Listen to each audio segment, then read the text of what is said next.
বহু প্রাচীনকাল থেকেই নর্মদা এই নামটি ভারতবর্ষের ঋষি মুনি তপস্বী সাধকদের কাছে আশ্চর্য পবিত্রতম এক নাম।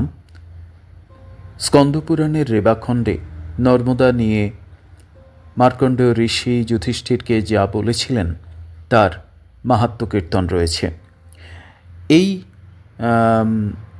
আলোচনায় এবং পুরাণ পাঠে আমরা একই সঙ্গে নর্মদার 91 থেকে রেবাখণ্ডের 91 থেকে 96তম অংশের বিভিন্ন তীর্থের কথা পড়েছি, শুনব সেগুলো। ভূমিকা হিসেবে বলে রাখি যে 91 অধ্যায়ে রয়েছে চণ্ডাদিত্য তীর্থের মাহাত্ম্য, 92 যমহাস্য তীর্থ, 93 কহিল্লাড়ি তীর্থ, 94 অধ্যায়ে রয়েছে নন্দিকেশ্বর তীর্থ এবং 95তম অধ্যায়ে রয়েছে নারায়ণী তীর্থ মাহাত্ম্য অর্থাৎ বদ্রিকা আশ্রম, বদ্রিকা তীর্থ। এই তীর্থের কথা আমরা পুরাণে যেমন করে আছে সেই সম্পর্কে আলোচনা করব, সেই সম্পর্কে পাঠ করব এবং সেই পাঠ শুনব। শুধু ভূমিকা হিসেবে এই কথাগুলো বলা, এই প্রাচীনতম পবিত্রতম প্রবাহ তাকে রক্ষা করা, তার পবিত্রতা রক্ষা করা এই দেশের মানুষ হিসেবে আমাদের প্রত্যেকের কর্তব্য। সেখানকার বসবাসকারী মানুষ হিসেবে তীর্থ দর্শন আকাঙ্ক্ষী মানুষদের কর্তব্য তার পবিত্রতা রক্ষা করা, তার গাম্ভীর্য রক্ষা করা এবং তার সাধনের যে সাধন তীর্থের যে প্রবাহ সেই প্রবাহকে মান্যতা দেওয়া। শুরু করা যাক পুরাণ পাঠ। রেবাখণ্ড 91 অধ্যায়। এর আগে 90 অধ্যায়ে আমরা চক্রতীর্থ সম্পর্কে জেনেছি। মার্কণ্ডেয় কহিলেন, হে মহিপাল, অনন্তর পরম পাবন চণ্ডাদিত্য তীর্থে গমন করিবে। হে নৃপসত্তম, চণ্ড ও মুণ্ড এই তীর্থের প্রতিষ্ঠা করিয়াছিল। পূর্বকালে চণ্ড ও মুণ্ড নামে সুদারুণ 2 মহাদল দানব ছিল। তাহারা নর্মদা তীর আশ্রয় করিয়া বিপুল তপস্যা করিয়াছিল। হে পার্থ, তাহারা ত্রিজগতের তমনাশক ভাস্করের আরাধনা করিলে সহস্র কিরণ দিবাকর দানবদ্বয়ের তপস্যায় সন্তুষ্ট হইয়া সুশোভন নর্মদা তটে উপনীত হন এবং সাধু সাধু বলিয়া তাহাদিগকে সম্ভাষণপূর্বক বরদান করেন। দিবাকর বলেন, হে বীরদয়, তোমরা অভীষ্ট বর প্রার্থনা করো। চণ্ডমুণ্ড কহিল, হে দিবাকর, আমরা সমাহিত সর্বদা সর্বরোগহীন ও সর্বদেবের অজেয় হইব।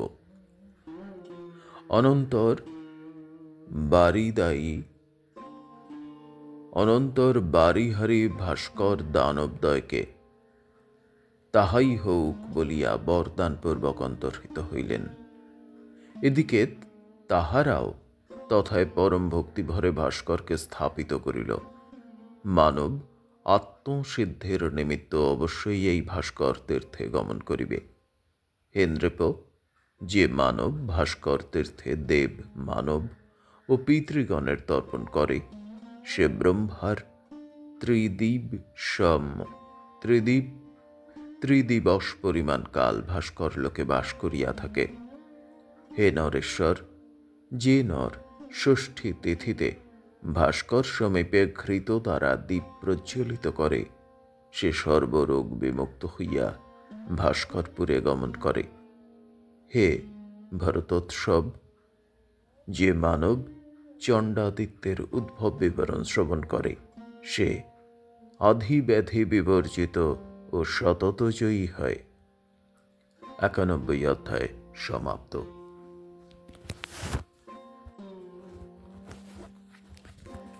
রেবাখণ্ড 92 অধ্যায়। মার্কণ্ডেয় কহিলেন, হে রাজেন্দ্র, অনন্তর অনুত্তম যমহাস্য তীর্থে গমন করিবে।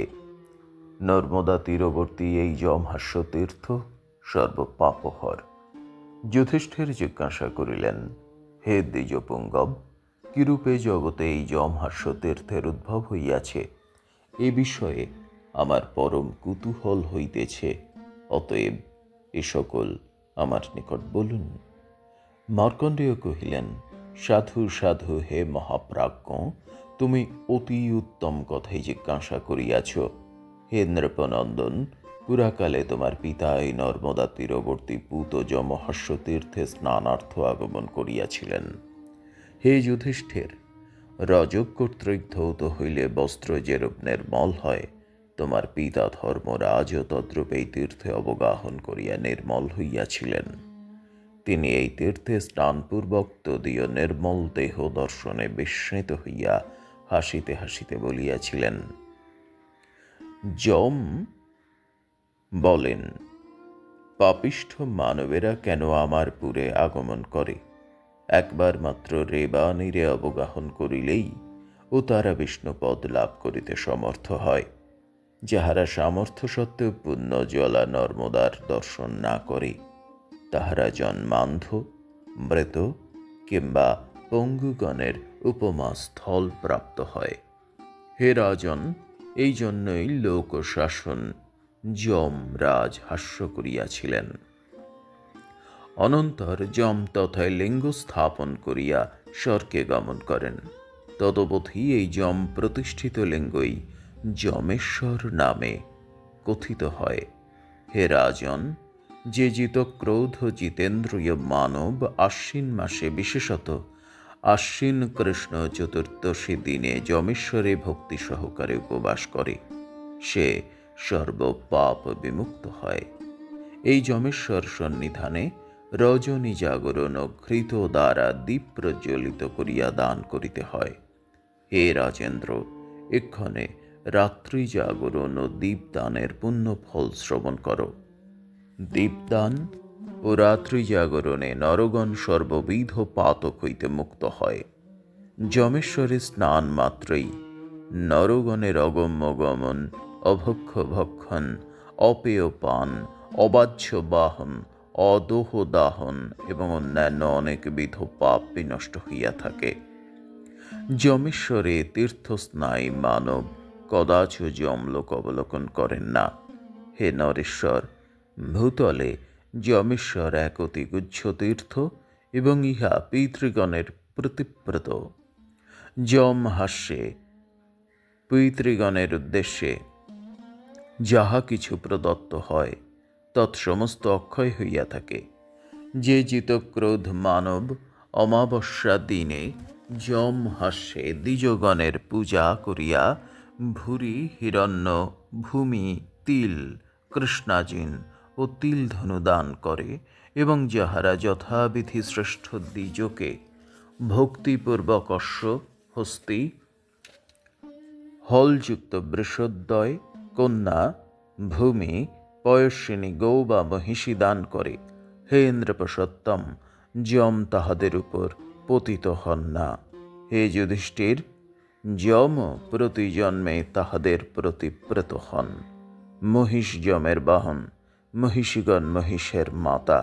এই মহিষী দান প্রভাবে যম নিশ্চিতই দাতার প্রতি প্রেত হন। মহিষী দাতা পাপ সমাবৃত হইলেও যম তাহাতে আক্রমণ করেন না, আর এই সকল কারণেই যম হাস্য তীর্থে মহিষী দানের প্রাধান্য নির্দিষ্ট হইয়াছে। অনন্তর মহিষী দানের বিধান কথিত হইতেছে। ধূম্রবর্ণ বসন দ্বারা মহিষীর শরীর আবৃত করিয়া শৃঙ্গ জলে, ক্ষুর লৌহে ও পৃষ্ঠ তাম্রে ভূষিত করিবে। তদনন্তর মহিষীর পূর্ব দিকে লবণাচল, আগ্নেয় দিকে গুড় পর্বত, জাম্যভাগে কার্পাস, নৈঋতে নবনীত, পশ্চিমে সপ্তধান্য, বায়ব্যে তণ্ডুল, সৌমে স্বর্ণ ও ঈশানে ঘৃত রাখিয়া যমরাজ আপনার প্রতি প্রেত হন, যমরাজ আমার প্রতি প্রেত হন, এই বাক্য উচ্চারণ করিয়া দান করিবে। অনন্তর দ্বিজ সম্মুখে প্রার্থনা করিবে, যথা: হে দ্বিজ সত্যম, শুনিয়াছি যমলোক অতি ভয়াবহ, সেখানে ঘোর অসিপত্রবন, সুদারুণ যমচুল্লি, ভীষণ বৈতরণী, ভয়াবহ কুম্ভীপাক, মহাভীম, কালসূত্র, যমল পর্বত, ক্রকচ, তৈলযন্ত্র, কুকুর, সুদারুণ ক্রোধ, নিরুচ্ছ্বাস, মহানদ, ভৈরব, রৌরব, এই সকল ভয়ঙ্কর নরক বিদ্যমান। আপনার প্রসাদে ও এই যমহাস্য তীর্থ প্রভাবে পূর্বোক্ত ভীষণ নরক নিচয় আমার পক্ষে সৌম হোক। হে দ্বিজ, এই দান প্রভাবে যমরাজ আমার প্রতি প্রসন্ন হন, জন্মে জন্মে যেন আমার এই সকল নরকে গমন হয় না। হে রাজন, যাহারা এই যমহাস্যের পুণ্য আখ্যান শ্রবণ করে, তাহারাও পাপ বিমুক্ত হয়, কদাচ যম সদন দর্শন করে না।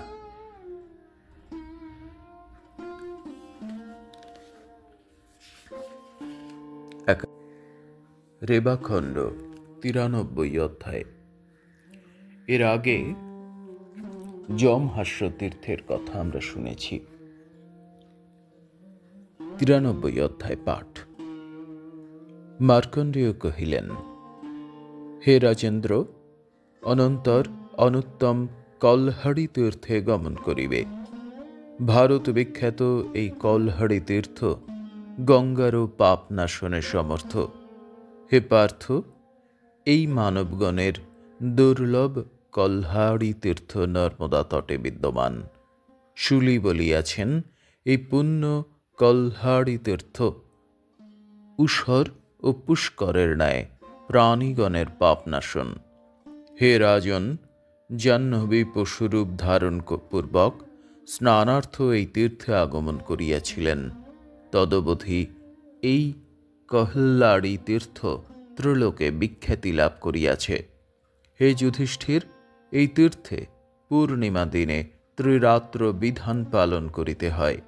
যাহারা কল্লাড়ি তীর্থে রজ, তম, ক্রোধ, দম্ভ ও মাৎসর্য এই সকল পরিত্যাগ করে, তাহাদের মোক্ষ ফল লাভ হয়। এখানে দিবসত্রয় ত্রিসন্ধ্যা দেবদেবকে সদ্য প্রস্রুত দুগ্ধ দ্বারা স্নান করাইবে।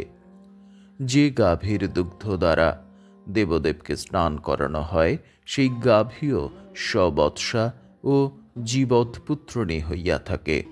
যে মানব তাম্রপাত্রে মধুমিশ্রিত দুগ্ধ লইয়া ওং নমঃ শিবায় মন্ত্রে দেবদেবের পূজা করায়, স্নান করায়, সে অমর নারী পরিবৃত হইয়া ত্রিদশালয়ে গমন করে। যে সত্যযুক্ত মানব যথাবিধি স্নান করিয়া কল্হাড়ি তীর্থে প্রেত উদ্দেশ্যে পিণ্ডদান ও আমার পিতামহগণ প্রীত হন বলিয়া সতত শৌচ সম্পন্ন সদার নিরত দ্বিজকে স্বর্ণ ও বসনভূষিতা সবৎসা শুক্ল গো দান করে, হে রাজন, তাহার শিবলোক প্রাপ্ত হয়। 93 অধ্যায় সমাপ্ত।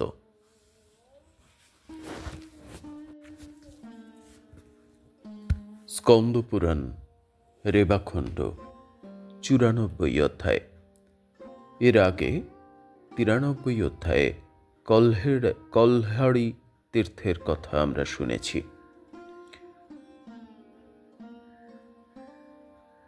94 অধ্যায়ে রয়েছে অন্য আর এক তীর্থ, নন্দীশ্বর তীর্থ। মার্কণ্ডেয় কহিলেন, হে রাজসত্তম, ইহার পর মানবগণের সর্বপাপহর নন্দী নির্মিত শুভাবহ নন্দীশ্বর তীর্থে গমন করিবে।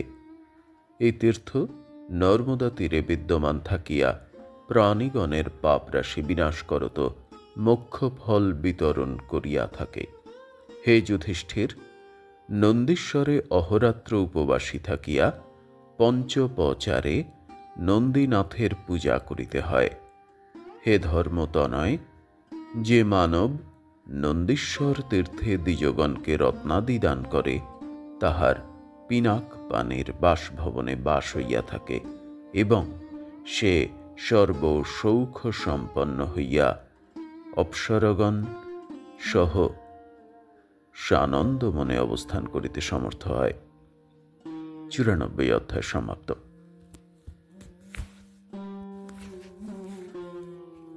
স্কন্দপুরাণ রেবাখণ্ড 95 অধ্যায়। এর আগে 94 অধ্যায়ে নন্দীশ্বর তীর্থ তার কথা শুনেছি। মার্কণ্ডেয় কহিলেন, হে রাজেন্দ্র, অনন্তর অনুত্তম বদ্রিকা আশ্রমে গমন করিবে। পূর্বে শঙ্কর বলিয়াছিলেন, পুণ্য বদ্রিকা আশ্রম তীর্থ তীর্থনিচয়ের মধ্যে শ্রেষ্ঠ। হে ভূপতে, ভারতের মঙ্গল কামনায় তোমার ভ্রাতা কিরীটি ফাল্গুন এই বদ্রী তীর্থে সিদ্ধিলাভ করিয়াছিলেন। রাজন, তুমি তাহাকে নরদেব বলিয়া বিদিত হও। নর ও নারায়ণ নর্মদা তীরে আগমন করিয়াছিলেন। হে রাজন, যিনি জ্ঞানী, জনার্দনে ভক্তিমান, যিনি অখিল চরাচরের সমদর্শন, দ্বিজ ও চণ্ডালে যাহার সমদৃষ্টি বিদ্যমান, জনার্দন তাহার প্রতি প্রীত হন। হে কুন্তী নন্দন, আত্মা ও দেহে দ্বিধা ভাব করিও না। তুমিও সর্বত্র ঐক্যত ভাবে দৃষ্টি নিক্ষেপ করিবে। নরনারায়ণী এই বদ্রিকাশ্রম প্রতিষ্ঠা করিয়া লোকের প্রতি অনুগ্রহবশত ত্রিমূর্তি শঙ্কর লিঙ্গ স্থাপিত করেন। এই বদ্রিকাশ্রম স্থিত শঙ্কর লিঙ্গ মানবগণের স্বর্গ ও পশ্চাৎ মোক্ষ ফল প্রদান করিয়া থাকেন। এই বদ্রিকাশ্রমে গমনপূর্বক শুচি হইয়া অহরাত্র উপবাস করত, রজ তম পরিত্যাগ ও সাত্ত্বিক ভাব অবলম্বন করিবে। অনন্তর চৈত্র মাসের অষ্টমী কিংবা শুক্ল কৃষ্ণ উভয় পক্ষের চতুর্দশী দিনে রাত্রি জাগরণ করিবে। হে পাণ্ডব, বিশেষত আশ্বিন মাসের অষ্টমী ও চতুর্দশী রাত্রি জাগরণে প্রশস্ত বলিয়া কথিত হয়। অনন্তর পরম ভক্তি সহকারে দুগ্ধ, মধু, দধি, শর্করা ও ঘৃত দ্বারা শঙ্করলিঙ্গের স্নান করাইবে। হে রাজন, ইহারই নাম পঞ্চামৃত। এই পুণ্য পঞ্চামৃত দ্বারা বৃষধ্বজের স্নান করানো কর্তব্য। যে বিমৎসর নর ভক্তি সহকারে স্নাপ্যমান শঙ্করলিঙ্গ দর্শন করে, তাহার উমাকান্তে রূপান্তে শুক্রলোকে বাস হয়, সংশয় নাই। শূলপাণিকে স্বার্থপূর্বক নমস্কার করিলেও সেই নমস্কার অবিদ্যাবদ্ধ জীবগণের মুক্তির কারণ হইয়া থাকে। যাহার ওম নমঃ শিবায় মন্ত্রের অভ্যাস স্থিরীকৃত হইয়াছে, তাহার অখিল শাস্ত্র অধ্যয়ন, শ্রবণ ও সর্ববিধ শাস্ত্রানুষ্ঠান করা হইয়াছে। আর যে জিতেন্দ্রিয় মানব এক ভক্ত হইয়া ভক্তিপূর্বক শঙ্করকে স্নান করায়, হে পার্থ, তাহার যে ফল হয়, এখানে তোমার নিকট তাহার লেশ মাত্র বলিতেছি। আমি বার্ধক্য পীড়িত, সুতরাং সবিস্তারে বর্ণন করা আমার শ্রাদ্ধায়ত্ত নহে। শঙ্করের স্নানকরণকারী নরগণ যতদিন সংসারে অবস্থান করে, ততদিন তাহারা সর্ববিধ সৌখ্যের নিলয় হয়। জ্ঞাতিবর্গ সতত তাহাদের অনুরক্ত থাকে, ধর্ম তাহাদিগকে কদাচ ত্যাগ করে না, এবং যে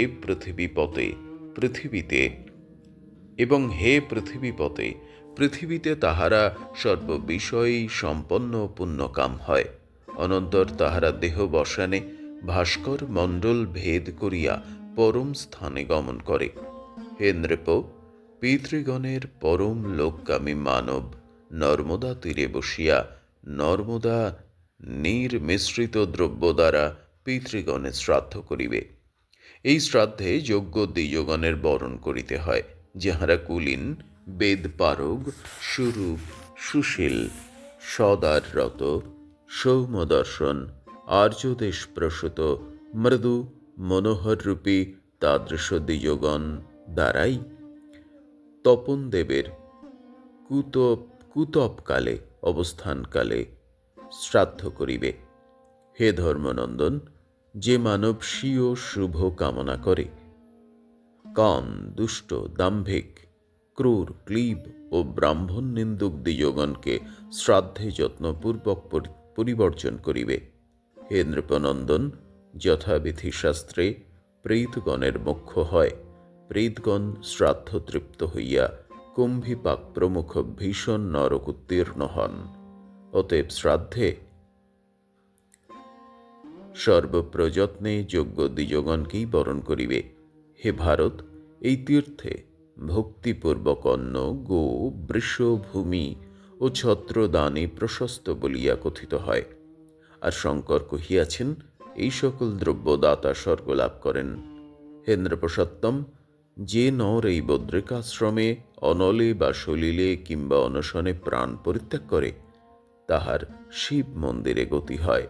হে নৃপ, যে নর নরনারায়ণ তীরে দেবদ্রোণীতে তনুত্যাগ করেন, চতুর্দশ ইন্দ্রের অধিকার কাল তাহার ঈশ্বর সম্মুখে বাস হয়।